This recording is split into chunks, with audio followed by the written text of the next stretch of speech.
You're listening to Skeptoid. I'm Brian Dunning from Skeptoid.com. Loys Ape. Today we're going to point the skeptical eye at one of the many cryptids known from some scant evidence. Our subject is Loys Ape, also called Amaranthropoides loysy. It is said to be an unknown species of primate, walking bipedally through the jungles of South America, like a hominid, having no tail, like an ape, but bearing the physical appearance of a monkey. It stands 1.5 meters tall, 4.5 feet, and is known primarily from a single photograph taken by an oil expedition in Venezuela sometime around 1920. The world had known that Venezuela held vast oil reserves since the first Spanish conquerors arrived in the 16th century, but it wasn't until the early 1900s that the first modern oil wells were drilled. Following World War I, oil prospecting exploded in Venezuela, such that by 1929, it was the world's largest oil exporting nation. In 1917, Swiss geologist François Delois, spelled Deloys, was only one of countless Europeans brought in by the oil companies to prospect. Delois spent the better part of 4 years in Venezuela, traveling about and prospecting. It was during this period that something happened that would make Delois famous forever. If you do an image search for Loys Ape or Amaranthropoides loysy, you'll find plenty of results. The creature is known by a single old black and white photograph showing a dead specimen, propped up with a stick under its chin, posed in a sitting position on a wooden crate. The face is ugly, quite eerily so, in fact. Physically, the animal looks a lot like a spider monkey, but is said to have been substantially larger than any known spider monkey. According to the story, Delois and his prospecting party were in the jungle. Delois himself told the tale in a 1929 issue of the Illustrated London News, which was reprinted in the Washington Post and titled, "Found at Last, the First American."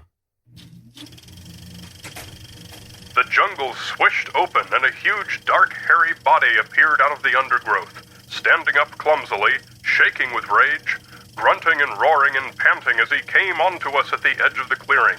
The sight was terrifying.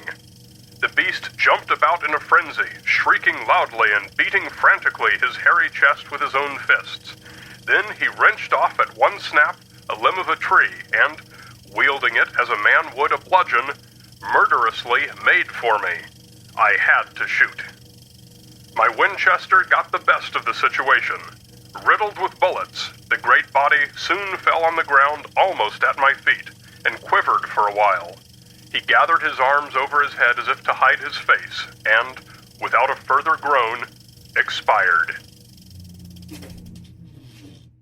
Delois examined the creature and discovered that it had no tail, which is characteristic of great apes and not of monkeys. He found that it had 32 teeth, which also differs from New World monkeys who have 36. From there, most versions of the story state that Delois and the survivors of his party tried to preserve the head and hide of the beast, but that both were lost or abandoned during the group's subsequent misadventures and clashes with natives.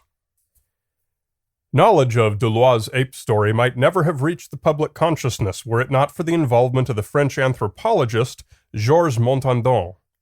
Montandon's interest was race. In fact, he later developed a racial taxonomy to classify and categorize many different races of humans. I was not able to find how and when Delois and Montandon first met, but 1929 is when he saw Delois' photograph and heard his tale. As Delois told the story to the public in the newspapers, Montandon told the story to the scientific community. He published an article in the Journal de la Société des Américanistes and presented a talk to the French Academy of Sciences. Montandon declared that Loys Ape was a new species and gave it the name Amaranthropoides loysy. Ultimately, Montandon failed to convince scientists, and Amaranthropoides loysy never made it into any taxonomy other than his own. But the more visible campaign, the public campaign waged by Delois himself, was quite successful. Loys Ape has been a pinnacle of cryptozoology ever since, and is featured in virtually every book on the subject. Coming into this topic, the question I wanted to answer was how we should go about determining the truth of Loys Ape.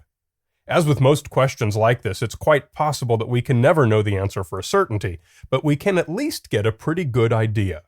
The three most likely possibilities are that it truly is a new species, that it was deliberately hoaxed somewhere along the line, or the third and most common possibility, that it was an honest misidentification combined with trumped-up reporting. This is the null hypothesis, that nothing extraordinary is proved to have happened, either a deliberate hoax or an actual new discovery. By digging deeper into the histories of François Deloys and Georges Montandon, we can hope to find some additional clues into their motivations. Montandon appears to have been an ordinary anthropologist, and Deloys an ordinary geologist. For both men, the Loys Ape episode is the only extraordinary event in their histories. But when it happened, both seemed to go to extraordinary and even unscientific lengths to prove the creature was a new discovery. In fact, in Deloys' newspaper report, he even stepped far enough outside his geology background to assert this. Until my discovery of the American anthropoid, we could only imagine that man migrated to these shores. But now, in the light of this discovery, it is obvious that the failure of the otherwise well-established principle of evolution, when it was applied to America, was due only to imperfect knowledge. The gap observed in America between monkey and man has been eliminated. The discovery of the Amaranthropoid has filled it. Together with Montandon's aggressive promotion of the discovery in the scientific community, it does appear that both men went out of their way to prove something which wasn't well supported. We also want to look at the actual primate population in South America to see if something like Loys Ape might exist. So far, there are no other reports of anything like it. Some cryptozoologists have looked for local legends that might serve as a candidate match for Loys Ape. One has been consistently mentioned, the Didi. Most Didi stories are reminiscent of Bigfoot, a large, hairy man-beast, often fierce or aggressive. There are virtually zero bibliographic references to the Didi in the English language outside of the cryptozoology literature. It's certainly not a creature for which any empirical evidence exists, and thus it would be premature to characterize it as a possible explanation for Loys Ape. In order to suggest that creature X matches creature Y, we have to know the characteristics of each. Didi stories differ widely from one another, so it's not logical to say that it has any established characteristics. Another way we can evaluate Deloys' story is to look at all its details and compare them with known history. Does his story pass fact-checking? Does it fit well into the context of what was happening in Venezuela around 1920? Well, the story does come under suspicion. Notably, in his newspaper article, he claimed that no fewer than 17 of his men had been killed by the arrows of native tribesmen, and that he himself had been shot in the thigh and was still lame from this wound at the time.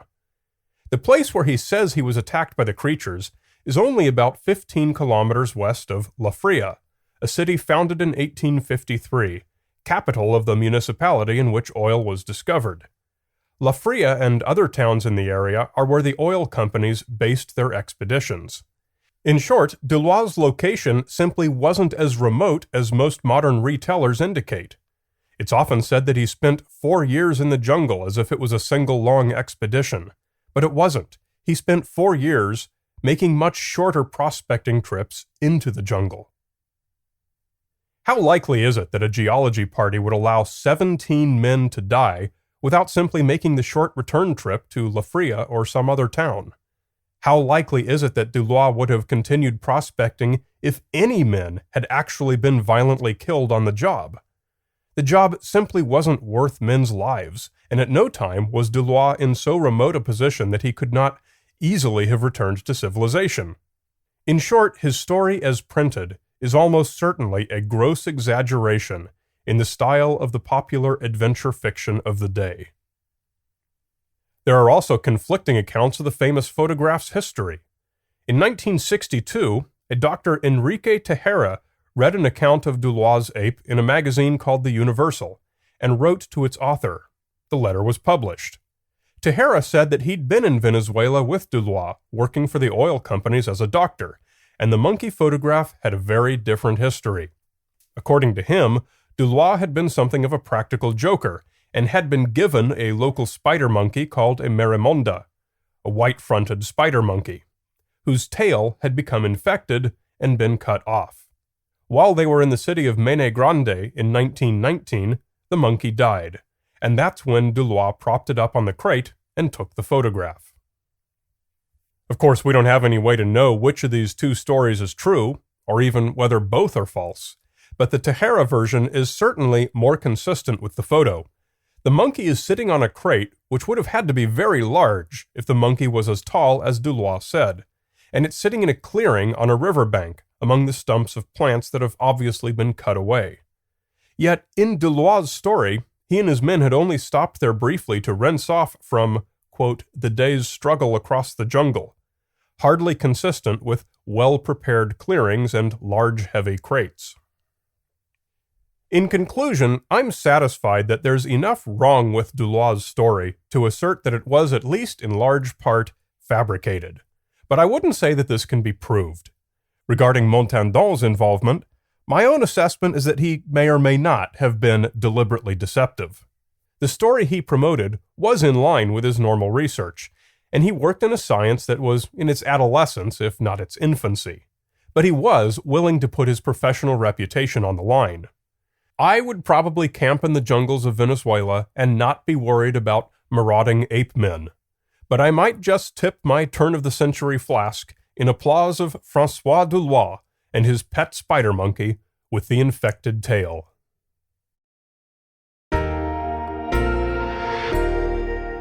You're listening to Skeptoid, a listener-supported program. I'm Brian Dunning from Skeptoid.com.